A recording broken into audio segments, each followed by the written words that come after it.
mouth and the meditations of our hearts lead us to you, Lord our God. Amen.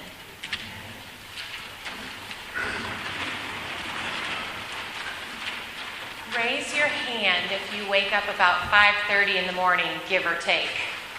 And I knew there'd be a lot of you. Yep, me too. And some of you are looking at me like, ugh. But I usually wake up around 5:30 in the morning, give or take. And I start my day with the Holy Trinity, which is coffee, prayer, and exercise.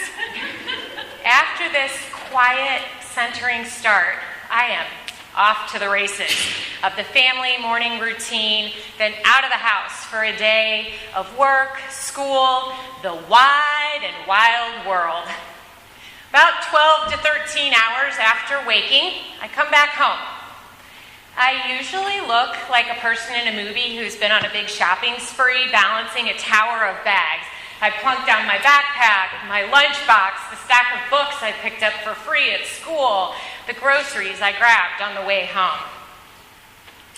Then I kick off my shoes, I take off my big hoop earrings, I take off my blazer or sweater if it's colder, and I put on this. The pink apron that my friend Susanna gave me when we ran PTO teacher appreciation dinners together. When I put it over my head, it announces, I'm home. The day is over. I lay aside one way of being, and I take on another way of being. As I read the line in tonight's gospel from John, Jesus got up from the table, took off his outer robe, and tied a towel around his waist. I thought about my evening ritual. The gospel story begins much like my day does, with a big hubbub at this festival meal that Jesus is at. Jesus and his disciples are reclined, plunging bread into savory dips and passing platters stacked with meats.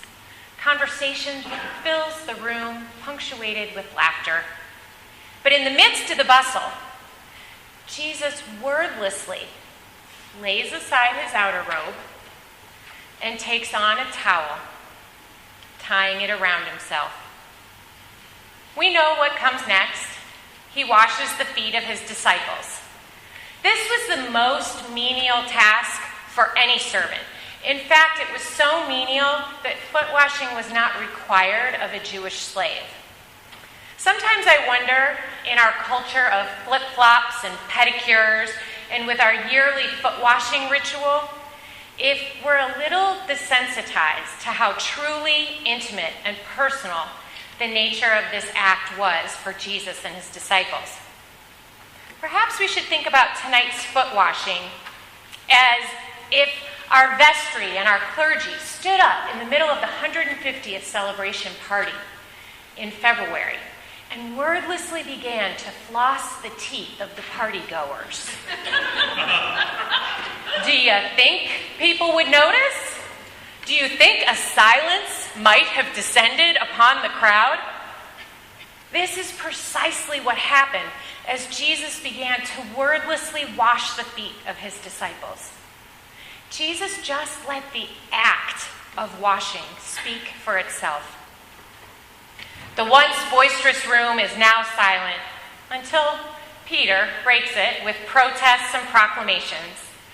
But Jesus persists, finishes washing everyone's feet, rises, puts on his robe, and returns to recline at table.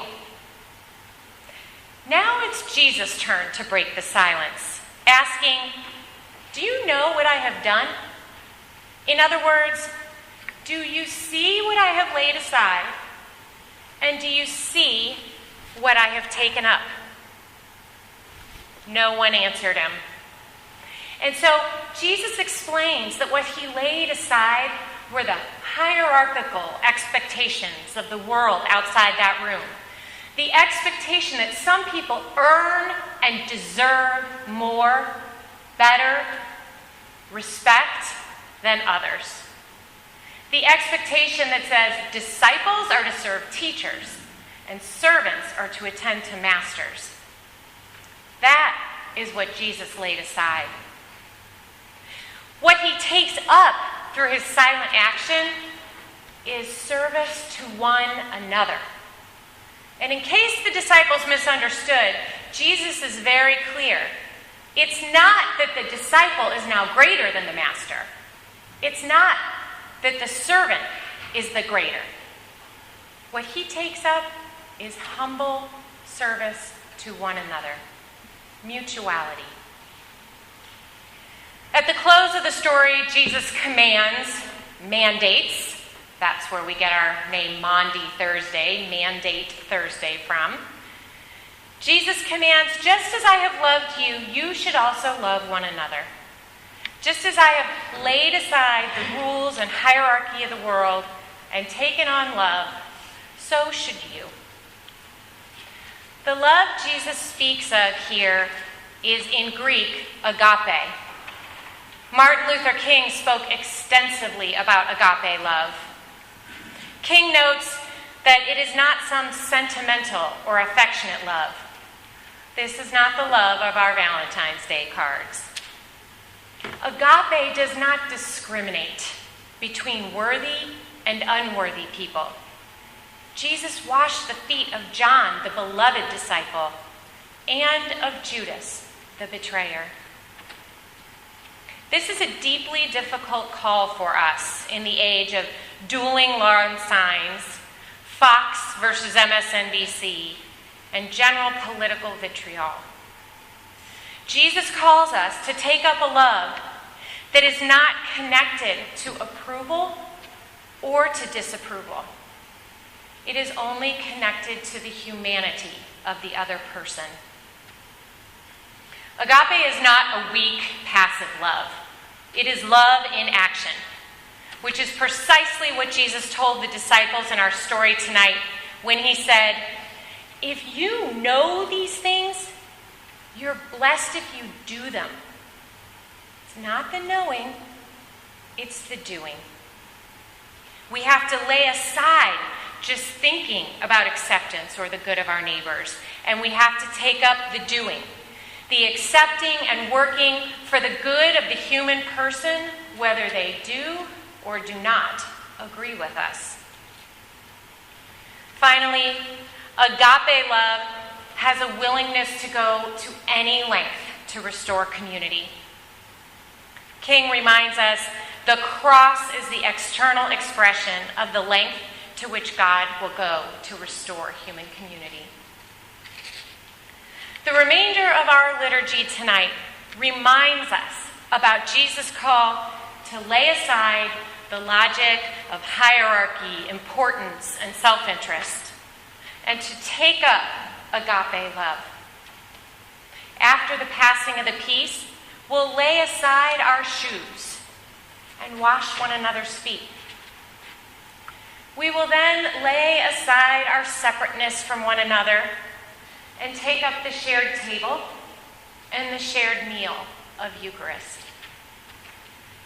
And finally, at the close of the night, we will lay aside the altar, candles, and cloths, and we will strip the altar in preparation to take on Good Friday and the remembrance of Jesus' cross, which is the sign of the length God will go to restore community.